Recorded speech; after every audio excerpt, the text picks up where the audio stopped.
दिल्ली की हवा जहरीली क्यों है? आखिर क्यों दिल्ली को सबसे प्रदूषित शहर कहा जाता है?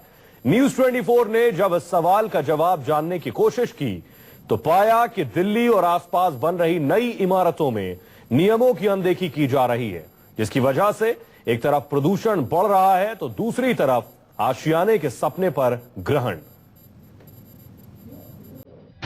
एनजीटी का पहला आदेश, मजदूरों को मिले सुरक्षा कैद।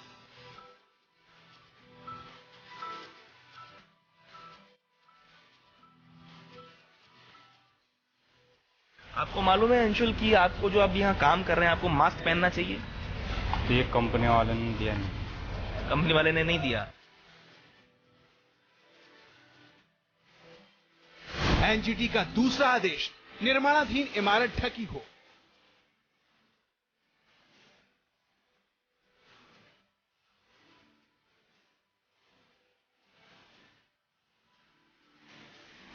एनजीटी का तीसरा आदेश, निर्माणाधीन इमारत के आसपास ग्रीनरी हो।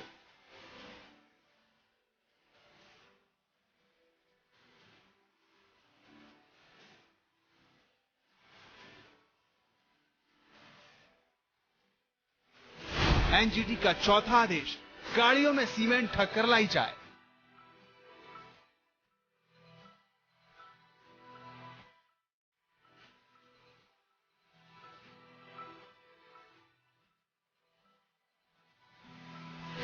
एनजीटी के हर आदेश की बिल्डर उड़ा रहे हैं धज्जियां।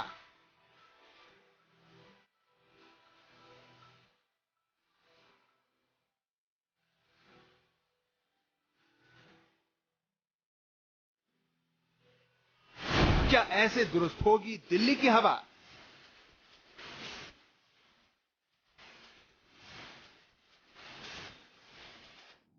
जी हां, एनजीटी यानी नेशनल ग्रीन ट्रिब्यूनल ने हाल ही में दिल्ली एनसीआर के कई प्रोजेक्ट्स के कामकाज पर रोक लगा दी।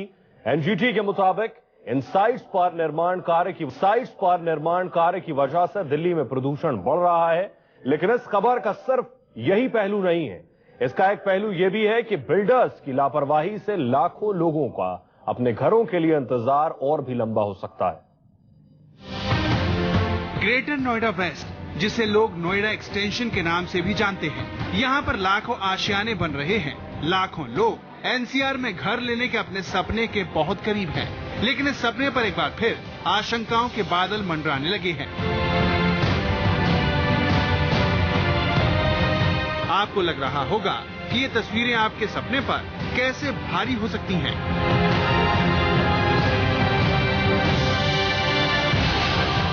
धूल उड़ाते ट्रक हो या फिर बिना ढके बन रही ये इमारतें, इनसे आपका क्या संबंध है?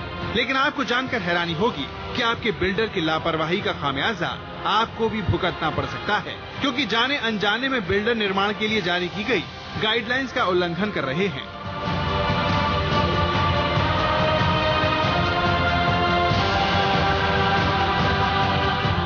न्यूज 24 की टीम ने जब इस बारे में अपनी पड़ताल शुरू की तो हमने ग्रेटर नोएडा वेस्ट में बन रही इमारतों में नियमों की धज्जियां उड़ते देखा। आप देख सकते हैं एक बड़ी बिल्डिंग यहाँ पे बन रही है और इस बिल्डिंग के ठीक नीचे जितना भी मटेरियल इस बिल्डिंग को बनाने के लिए लगता है, चाहे वो सीमेंट हो, मिट्टी हो, ईंट हो, या आप अपनी स्क्रीन पे देख सकते हैं सारा कंस्ट्रक्शन का सामान, जितना लोहा है, तमाम चीजें जो हैं बिना ढकी हुई रखी हुई हैं जमीन के ऊपर। निश्चित तौर पे जिस तरीके के आदेश जो दिए गए थे नेशनल ग्रीन ट्रिब्यूनल द्वारा, उसमें साफ तौर पे ये कहा गया था कि शनिवार से ये आप इंश्योर करेंगे कि जितना भी सामान, कंस्ट्रक्शन मटेरियल हो, उसको ढक के रखा जा सके, ताकि हवा की वजह से वो जो है वो वायु को प्रदूषित ना करे और पोल्यूशन पे कंट्रोल किया जा सके। लेकिन आप सीधे तौर पे देख सकते हैं कि जितनी भी सीमेंट की बोरियां हैं या लोहे का जो सामान है या जो मिट्टी है या तमाम जो चीजें जो एक इमारत को बनाने में लगती हैं, ये खुले आसमान के नीचे ऐसे की ऐसे रखी हुई हैं।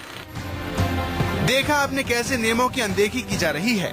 इस तस्वीर को देखने के बाद जब हम आगे बढ़े तो हमारा सामना एक और कड़वी सच्चाई से हुआ।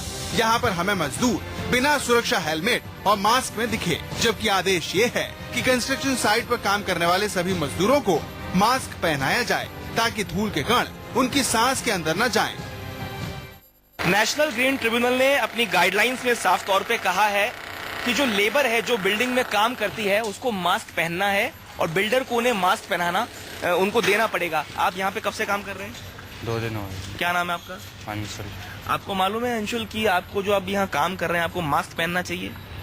तो ये कंपनी वाले ने दिया नहीं। कंपनी वाले ने नहीं दिया, पर आपको मालूम है ये वाली बात? हाँ जी, कैसे मालूम पड़ी आपको ये वाली बात? करते हैं ना ये हम काम ही ना में। हाँ, पर नहीं दिया आपको। अच्छा, और हेलमेट भी नहीं पहन रखा आपने? कुछ नहीं दिया जी। आप देखिए कि ऊपर जो है ड्रिल मशीन से पत्थर खोदा जा रहा है, ड्रिल की जा रही है दीवार में, और जो पत्थर दीवार से निकल के गिर रहा है वो सीधे जमीन पे गिर रहा है और यहाँ लेबर काम कर रही है, इसके सर पे चोट लग सकती है। तमाम जो नियम और कानून है उनको ताक पे रखा जाए। आपका क्या नाम है भैया? पवन। आपको मिला है मास्क? कभी मास्क पहना आपने? नहीं। तो ये हाल है, ये हालात सूरत है। एक और तस्वीर हम आपको दिखाते हैं जिससे आपको लगेगा कि कायदे और कानून सिर्फ किताबी बातें हैं। नियम ये भी है कि कंस्ट्रक्शन मटेरियल या मलबे को ढोने वाली गाड़ियों से सामान उतारने के बाद उसे साफ करके ही सड़कों पर चलने दिया जाए ताकि धूल कम उड़े और प्रदूषण कम से कम हो सके। लेकिन इस नियम को लेकर भी कोई सतर्कता नजर नहीं आती। मैं आपको आगे भी लेके चलूं और आपको दिखाऊं कि जिस तरीके से जो एनजीटी के जो तमाम नियम और कायदे जो गाइडलाइंस जारी की हैं उनका जो उल्लंघन हो रहा है। मैं आपको दिखाऊं कि न केवल सामान जो है वो खुले में रखा हुआ है जिसको ढक के रखने की बात एनजीटी ने की थी, बल्कि यहाँ जो लेबर भी काम कर रही है, आप देखें आधे से ज्यादा लेबरों के सर पे हेलमेट भी नहीं है और जो जिन लोगों ने हेलमेट पहन रखा है उनके पास मास्क नहीं है। बड़ी बड़ी लंबी लंबी इमारतों का निर्माण तो हो रहा है, लेकिन प्रदूषण का ख्याल रखने के जो निर्देश, जो गाइडलाइंस एनजीटी ने जारी की हैं, उसका जो है उल्लंघन लगातार हो रहा है। न्यूज 24 की पड़ताल से साफ है कि ग्रेटर नोएडा वेस्ट में न सिर्फ मजदूरों की जिंदगी से खिलवाड़ हो रहा है, बल्कि आम लोगों की सेहत को भी ताक पर रख दिया गया है। अब सवाल ये है कि ऐसा क्यों हो रहा है? क्या बिल्डरों को पर्यावरण मंत्रालय की गाइडलाइंस की जानकारी नहीं है या फिर वो जानबूझकर ऐसा कर रहे हैं? कारण जो भी हो, लेकिन इसमें नुकसान सिर्फ और सिर्फ आपका और हमारा हो रहा है। Shivang Mathur, greater Noida, news 24। अब आपको वो नियम बताते हैं जो अगर लागू किए जाते तो दिल्ली को प्रदूषण से बचाया जा सकता था। ध्यान से देखिए ये नियम और जानने की कोशिश कीजिए कि आपका घर बना रहा बिल्डर इन नियमों का पालन कर रहा है या नहीं। दिल्ली की बिगड़ती आबो हवा ने हर किसी का ध्यान अपनी ओर खींचा। देश की राजधानी के सबसे प्रदूषित शहर बनते ही हर तरफ हड़कंप मच गया। सरकारी एजेंसियों ने जब इसका कारण खोजने की कोशिश की तो उनकी नजर दिल्ली और आसपास बनने वाली निर्माणाधीन इमारतों पर जाकर टिकी। एनजीटी के चेयरपर्सन जस्टिस स्वतंत्र कुमार की अध्यक्षता वाली बेंच ने कहा कि निर्माणाधीन गतिविधियों के कारण दिल्ली एनसीआर में वायु प्रदूषण बढ़ रहा है। हवा में धूल के कणों की मात्रा भी इसी वजह से बढ़ रही है। ऐसा इसलिए हो रहा है क्योंकि निर्माणाधीन इमारतों के चारों तरफ सुरक्षा मानदंडों की अनदेखी की जा रही है। नेशनल ग्रीन ट्रिब्यूनल यानी एनजीटी ने 7 अप्रैल को नोएडा एक्सटेंशन और गुड़गांव में तुरंत निर्माण गतिविधि रोकने का आदेश दे डाला।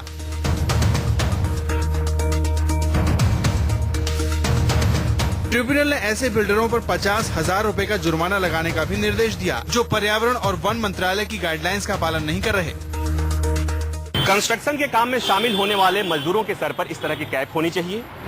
जो लोग काम करेंगे बिल्डिंगों पर उनके लिए मास्क होनी चाहिए। ये आदेश है एनजीटी का। साथ ही साथ एनजीटी ने अपने आदेश में ये भी कहा है कि जो पर्यावरण मंत्रालय का दिशा निर्देश है 2010 का, उसका सख्ती से पालन किया जाना चाहिए। अब हम आपको बताएंगे कि वो आखिर दिशा निर्देश क्या हैं। दिशा निर्देश ये हैं कि इस तरह के निर्माण की स्थिति में जो निर्माण की इमारत होगी उसे ढक कर रखा जाएगा। यहाँ पर कोशिश की जाएगी कि पर्यावरण प्रदूषण का स्तर कम से कम हो, यानी कि जो सीमेंट उड़ता है उसे रोका जाए। कोशिश ये की जाएगी कि जहाँ पर इस तरह का निर्माण हो वहां पर ग्रीनरीज लगाई जाए। कोशिश ये होगी कि जो यहाँ पर निर्माण के लिए सामग्री लाने वाली जो गाड़ियां होंगी उस पर जो निर्माण की सामग्री आएगी, मसलन सीमेंट और बालू, उसे ढक कर लाया जाएगा। तो ये तमाम दिशा निर्देश हैं। तो कोर्ट ने ये भी कहा है, एनजीटी ने भी कहा है कि अगर इस आदेश का पालन नहीं होता है, कोई बिल्डर, कोई इंडिविजुअल उस आदेश का पालन नहीं करता है, तो उस पर 50,000 रुपए का जुर्माना किया जाएगा। एक आदेश और है, आदेश में एक बात और कही गई है कि इस तरह के निर्माण में जो मलबे निकलते हैं, जो सामग्री निकलती है, लाई जाती है, ढोई जाती है, उसे ढक कर सड़कों पर ले जाया जाए। अगर ऐसा नहीं किया जाता है तो जो गाड़ी वाला होगा उस पर भी जुर्माना लगेगा और वो जुर्माना 5,000 का होगा। इसके साथ साथ ये भी कहा गया है कि निर्माण में जो मजदूर होंगे उनकी सुरक्षा के लिए तमाम एहतियात बरते जाएंगे, मसलन मास्क और इस तरह के कैप लगाए जाएंगे, और कोई बीमारी होती है तो उसके इलाज की व्यवस्था भी बिल्डर की तरफ से किया जाएगा। जाहिर है, अगर बिल्डर इन सभी गाइडलाइंस का पालन करते तो शायद दिल्ली को सबसे प्रदूषित शहर के तमगे से बचाया जा सकता था, लेकिन अफसोस ऐसा नहीं हुआ। बिल्डरों की इसी नाफरमानी की वजह से एनजीटी ने ग्रेटर नोएडा वेस्ट में नेशनल हाईवे 24 से 4 मूर्ति चौक तक 2 किलोमीटर के इलाके में और गुड़गांव में गोल्फ कोर्स की सड़क के दूसरी तरफ चल रहे निर्माण कार्य को रोकने का आदेश दे दिया। एनजीटी ने नोएडा और ग्रेटर नोएडा अथॉरिटी समेत तमाम अथॉरिटीज को आदेश का पालन करवाने की जिम्मेदारी दी है। Shivang Mathur, greater Noida, news 24।